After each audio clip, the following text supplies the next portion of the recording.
Hi everyone, it's Tamara here for lalalandcrafts with another card making tutorial. This time I'm using the clear stamp set Let Us Celebrate plus some dies from the recent release. I'll be doing some Copic colouring of the images of the guinea pigs plus their vegetables, and then I'll be doing a card making tutorial.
I'm wanting to create a timber frame for my scene.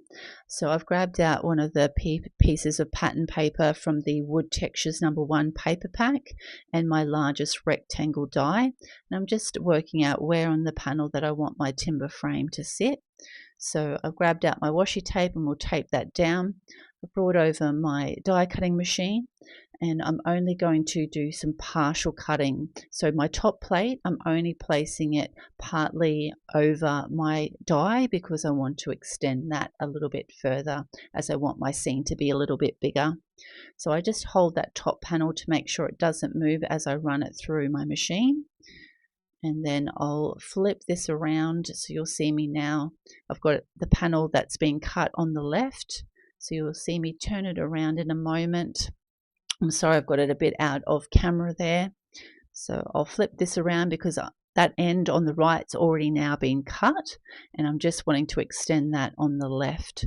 So you'll see me just wiggling this scallop die around. It's really easy with the scallops to be able to lock this into place. So just working out where I want it to sit in line with those scallops so that it cuts it exactly in the right spot. So that's right now. So I'll grab my washi tape, tape that down, grab my top plate again and only partially put it on the top so that we're not cutting down the right side because that's already been cut to size. We're just wanting to extend it on the left, which I'm running through right now. And now you'll see we've got an extended rectangle die to the size that we need. Now I'm going to use the second largest of the rounded stitch rectangles die to create my frame. So again, we're going to do the partial die cutting with this as well, because we need to make this a little bit longer to match in with all the edges. So again, we're just going to grab that top plate, only put it there, especially with the rounded one. Make sure you don't go anywhere near where that curves around. And again, hold that top plate as you run that through. And I'll pull that out and just show you how now this is partially cut to where we need. So just be gentle when you pull that washi tape off. So we've got it partially cut. Now we're wanting to make sure that it is the same amount of frame on both ends, and you want to line it up with the stitching. So the stitching works really well. You can lock that into place. So you'll again see me wiggling it like I did with the scalloped one, locking that into the correct spot so that those stitching lines line up once we run that through our die cutting machine again. Now you know that other end has already been cut to size, so we're only wanting to do a partial cut again, so that plate only goes partly way. Hold that top plate as you run that through, and once we've run that through the die cutting machine, we're going to have the perfect size frame for our scene to sit behind. So make sure you keep that piece that comes out of the middle of our timber frame, because you'll definitely be able to use that for another project. Off camera, I actually cut and coloured out the grassy mushroom border. You've seen me do that many times before, so I haven't shown you that again. But I'm just sticking that to the base of that frame to form our base of our scene. I've also done some ink blending of a cloudy background using the cloud border dies, and going to form our sky of our scene. For our sentiment, I've actually wanted it to kind of look like some clouds as well. So I've grabbed out the scalloped dome dies, and using the smallest one, I've cut around our sentiment, and matching with the two clouds dies that I've got from the 3 clouds die set, I'm just adding a little bit of tumbled glass around the edges. I'm going to be using the wooden box die today, so I'm actually kind of making it a 3D effect. So I've cut it out twice out of Copic Express It, because I'm going to colour this up. So you'll see me, I've touched the left side. I'm going to attach the right side to the back portion of the box and get that attached. And then we can line these two up together to create a kind of 3D effect of our box, and that way we can pop our veggies inside. I will do the Copic colouring of both the veggies and the box off camera. You would have seen me do similar colouring on another video I did with the veggies, and I also used the same colours for the fence and coloured it in a very similar way for the box as well from that video as well of Gardener Marcy. So just lining that up now, just popping a little bit of glue on those sides, and that way we'll be able to just tuck all our veggies inside that box. So, yes, getting a bit clumsy there. Just make sure you're just lining it up so it matches all the way around, and we've got our box ready. So this is after I've coloured everything up, and I'm just going to place all the veggies inside, just kind of angling them. And because I've only put glue down on all the sides of the box, you can just slide those veggies straight in. So pop our broccoli in the middle, and then we'll just randomly place the other veggies kind of popping out in different areas of the box.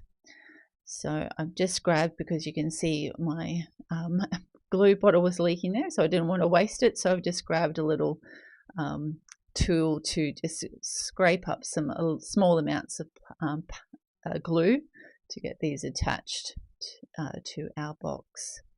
So we've got our carrot going in, and we'll finally put our little beetroot in there, just putting a small amount of glue on each one just to hold them in, because we will glue that to our card front as well.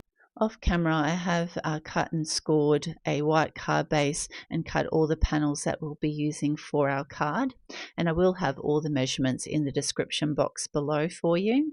So I'm just lining everything up on the front of our card, just leaving small borders around each side so that they're even all the way around. You'll see that I had a bit of a dropsy event there, but thankfully I didn't get glue anywhere that I didn't want it.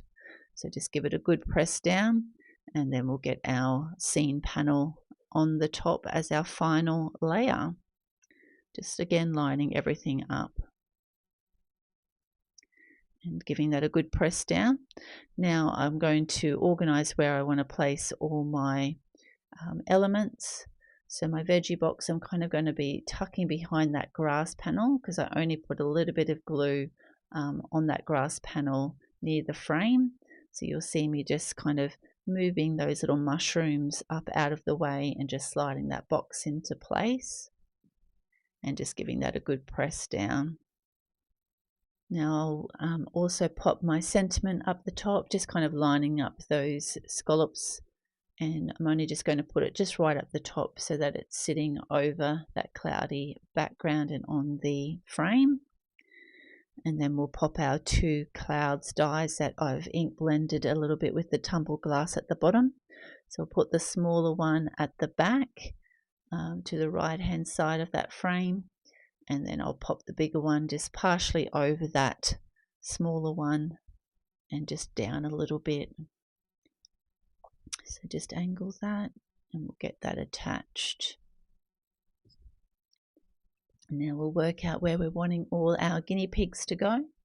So I'll be putting the two guinea pigs with the tomato and the carrot at the front. And I think I'll tuck the zucchini holding guinea pig kind of in the card itself, tucking him behind that box of veggies. The other one holding the carrots on the right, and just a couple of extra veggies that have fallen out of the box or about to be put in the box.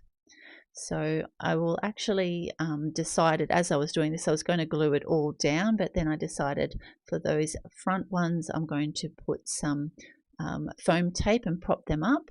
But with this little guy I'm going to tuck him behind and just also tuck him into the grass and just glue him directly to the panel. And then everything else I will pop up with some foam tape. So just making sure he's straight in there and give him a good press. Then I've grabbed out some foam squares for my veggies, and then just some foam tape for my two guinea pigs. Just strategically placing it around the spots that stick out. I did that a little bit long, so I've trimmed that down. And I've taken off all the release paper off all my images, and using my tweezers I'm just lining them up in place.